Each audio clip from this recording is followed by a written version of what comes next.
Number 24 பார்க்கலாம். Page number வந்து 116, 117, shloka number 24. அவ்யக்தம் வியக்திமாபன்னம் மன்யந்தே மாம புத்தயः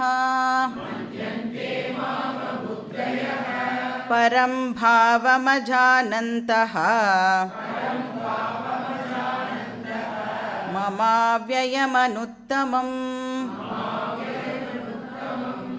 ஸோ இங்கே வந்து அகெயின் பகவான் என்ன பண்ணுறார், 2 விதமான மக்களை பற்றி சொல்கிறார். ஒரு குரூப் வந்து பகவானை வந்து ப்ராப்பராக அண்டர்ஸ்டாண்ட் பண்ணிட்ட குரூப்பு, 2வது குரூப் வந்து ப்ராப்பராக அண்டர்ஸ்டாண்ட் பண்ணிக்காத குரூப்பு. இப்போ நம்ம வந்து நமக்கு ஞாபகம் இருந்தது அப்படின்னு சொன்னால், இந்த சாப்டர் ஆரம்பிக்கும் பொழுது நம்ம பார்த்தோம் பகவானுக்கு 2 ஆஸ்பெக்ட் இருக்குது அப்படின்னு பார்த்தோம் இல்லையா.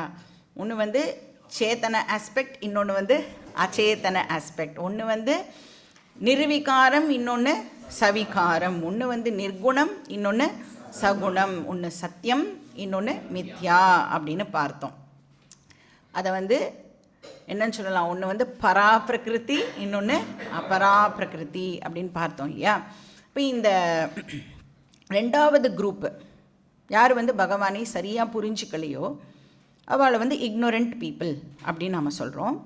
அவள் என்ன பண்ணுறாளாம் அப்படின்னா, அவளுக்கு பகவானுடைய அந்த பரா பிரகிருதி இருக்குல்ல, அதை பற்றி அவளுக்கு தெரியவே இல்லை. அதனால் பகவானுடைய அபரா பிரகிருதி இருக்குல்ல, அதுதான் உண்மை அப்படின்னு தப்பாக நினச்சிக்கிற குரூப்பு தான் இந்த குரூப். அதாவது பகவானுடைய அபரா பிரகிருத்தினா என்ன அர்த்தம்? இப்போ கிருஷ்ணருடைய அபரா பிரகிருத்தினா எதை மீன் பண்ணுறோம் நாம்? கிருஷ்ணருடைய ஃபிசிக்கல் பாடி இருக்கு இல்லையா, அந்த சரீரம் இருக்குல்ல, அதை தான் இங்கே மீன் பண்ணுறோம். அந்த பகவானுடைய ஃபிசிக்கல் சரீரம் தான் ரியல் காட் அப்படின்னு தப்பாக நினச்சிக்கிற ஒரு குரூப்பு. ஸோ அது வந்து அந்த அபரா பிரகிருதி அப்படிங்கிறது வந்து விகாரம் அப்படின்னு பார்த்தோம். சவிகாரம் அப்படின்னா அது வந்து சேஞ்சஸுக்கு உட்பட்டது. அதனால தான் இப்போ ஒரு பர்சனல் காட் அப்படின்னு சொன்னால், அந்த பர்சனல் காடோடைய ஃபிசிக்கல் பாடி இருக்குல்ல, அது வந்து subject to arrival and departure. இப்போ கிருஷ்ண அவதாரம் இருக்கிற வரைக்கும் தான் பகவானுடைய ஃபிசிக்கல் பாடி நமக்கு பார்க்கறதுக்கு அவைலபிளாக இருக்கும். அந்த அவதாரம் முடிஞ்செடுத்து அப்படின்னு சொன்னால் அந்த பாடியை இப்போ நம்மளால் பார்க்க முடியாது. அதனால் இவன் என்ன நினச்சிக்கிறா, பகவானுடைய அந்த ஃபிசிக்கல் பாடி இருக்குல்ல, அதுதான் உண்மையான காட் அப்படின்னு நினச்சிக்கிறா. அப்போ பகவான் வந்து அப்பியர் ஆவார், டிஸப்பியர் ஆவார் அப்படின்னு தப்பாக வந்து இவ நினச்சின்னு இருக்கா. ஸோ இவாளை எல்லாம் வந்து கிருஷ்ணர் இங்கே வந்து அன்இன்டெலிஜென்ட் பீப்புள் அப்படின்னு சொல்கிறார். அதே யாருக்கு வந்து பரா பிரகிருதி பற்றி தெரியுமோ அப்படின்னா, பகவானுடைய அந்த சேத்தன அம்சம் இருக்கு இல்லையா, கான்ஷியஸ்னஸ் பிரின்சிபல் பற்றி யாருக்கு தெரியுமோ, எது ஒன்று not subject to arrival and departure, எது வந்து ஆல் பர்வேடிங்கோ, அண்ட் எது ஸ்வப்பிரகாசமோ அப்படின்னா என்ன அர்த்தம், ஆல் த டைம் அது எவிடெண்ட்டாகவே இருக்கும் அப்படிங்கிறத யார் வந்து தெரிஞ்சிருக்கோ அவளை வந்து வைஸ் பீப்புள் அப்படின்னு இந்த ஸ்லோகத்தை சொல்கிறார். அப்படின்னா அந்த வைஸ் பீப்புள் இருக்கால, அவளுக்கு என்ன தெரியும், பகவான் இங்கே இப்போ அவைலபிளாக இருக்கார் அப்படிங்கிற அறிவு அந்த வைஸ் பீப்புளுக்கு இருக்கும். ஏன்னா ஆல் த டைம் எவிடெண்ட் அப்படின்னு சொன்னால், என்கிட்ட ஆல் த டைம் எவிடெண்ட்டாக எப்படி இருக்கார் பகவான், இங்கே இப்போது இருக்கார் அப்படின்னு சொன்னால் ஆல் த டைம் எவிடெண்ட்டாக எப்படி இருக்கார், கான்ஷியஸ்னஸ் பிரின்சிபலாக ஆல் த டைம் அவைலபிளாக இருக்கார். எப்படி நான் தெரிஞ்சுக்கலாம் அதை, கான்ஷியஸ்னஸ் பிரின்சிபலாக ஆல் த டைம் எவிடெண்ட்டாக இருக்காருன்னு எப்படி தெரிஞ்சுக்கலாம்?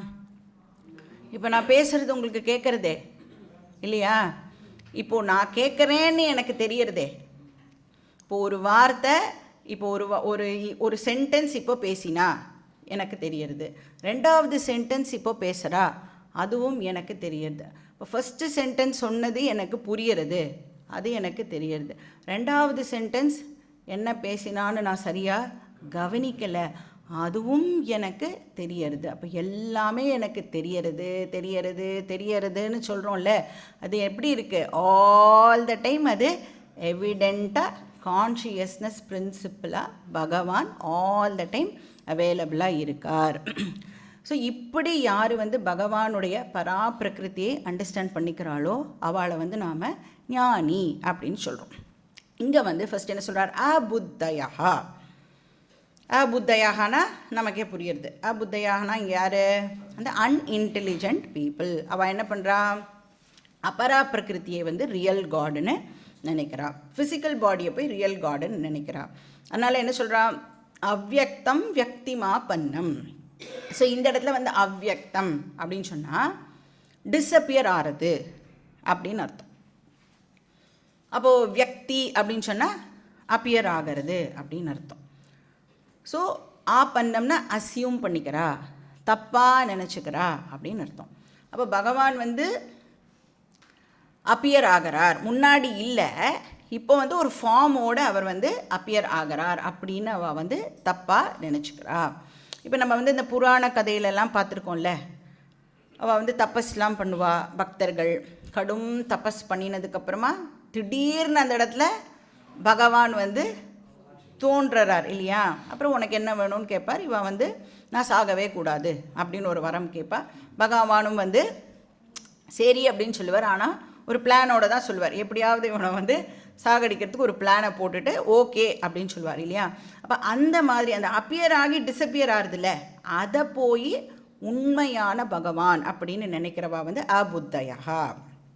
ஏன் அவள் அப்படி நினைக்கிறா? பரம்பாவம் அஜானந்தகா. பகவானுடைய உண்மையான ஸ்வரூபம் அவளுக்கு தெரியலை, அவளுக்கு அது புரியலை. அவள் இன்ஃபார்ம்டு பீப்புளாக இல்லை. ஏன்னா பகவானுடைய அந்த பரம்பாவம் இருக்கே, அது எப்படிப்பட்டது? அது மேட்டர் பிரின்சிபல் இல்லை, பஞ்சபூதத்தினால ஆக்கப்பட்டது இல்லை. அதுக்கு ஒரு டேட் ஆஃப் பர்த்தோ டேட் ஆஃப் டெத்தோ அதுக்கு கிடையாது. ஸோ பரம்பாவம் அப்படின்னா இந்த இடத்துல சைத்தன்ய ஸ்வரூபம், எல்லா இடத்துலையும் எப்பவும் செல்ஃப் எவிடெண்ட்டாக இருக்கிற விஷயம் அப்படின்னு அர்த்தம். ஸோ இந்த பரம்பாவம் அவளுக்கு தெரியாததுனால, சத்தியம் ஞானம் அனந்தம் பிரம்ம, அந்த ஸ்வரூபம் தெரியாததுனால, அஜானந்தகான தெரியாததுனால, அந்த ஸ்வரூபத்தோட விசேஷத்தையும் பகவான் இங்கே சொல்கிறார். அவ்யயம் அப்படின்னு சொல்கிறார். அவ்யயம்னா என்ன அர்த்தம்? வியய அப்படின்னா தேஞ்சு போகிறதுன்னு அர்த்தம். அவ்யய அப்படின்னா தேயாதது, அப்படின்னா மாறாதது அப்படின்னு எடுத்துக்கணும். Not subject to change. இதே கிருஷ்ணருடைய ஃபிசிக்கல் பாடி எப்படி? அது அவருடைய இன்ஃபீரியர் நேச்சர் தானே. இப்போ கிருஷ்ணருடைய physical body subject to change. எப்படி சொல்கிறோம்? குழந்தைய ஆயர்பாடியில் இருந்தார், அதுக்கப்புறம் என்னாச்சு? கொஞ்சம் யூத் கிருஷ்ணாவாக வளர்ந்தார், அதுக்கப்புறம் ஒரு மிடில் ஏஜ்டு கிருஷ்ணாவாக அவர் இருந்தார். அப்போ அவரோட physical body subject to change. ஆனால் நாம் பகவானுடைய உண்மையான அந்த ரியல் ஆஸ்பெக்டை பற்றி பார்க்குறோம் இல்லையா? அது எப்படிப்பட்டது அப்படின்னா அது சைத்தன்ய ஸ்வரூபம், அது சேஞ்சுக்கு உட்படாதது. அது எப்படிப்பட்டது? அவ்யயம் அனுத்தமம். அனுத்தமம் அப்படின்னு சொன்னால் அதை எதனோடையுமே நம்மளால் கம்பேர் பண்ண முடியாது, எதோடையும் அதை மேட்ச் பண்ண முடியாது. அன்சர்பாஸ்ட் அப்படின்னு அர்த்தம். ஸோ ஹையஸ்ட் ஃபார்ம் அது. ஸோ இந்த சகாம பக்தன் என்ன பண்ணிடுறான்? பகவானுடைய ஃபிசிக்கல் பாடியை பிடிச்சிண்டு அதுதான் உண்மை அப்படின்னு அவன் தப்பாக நினச்சிக்கிறான்.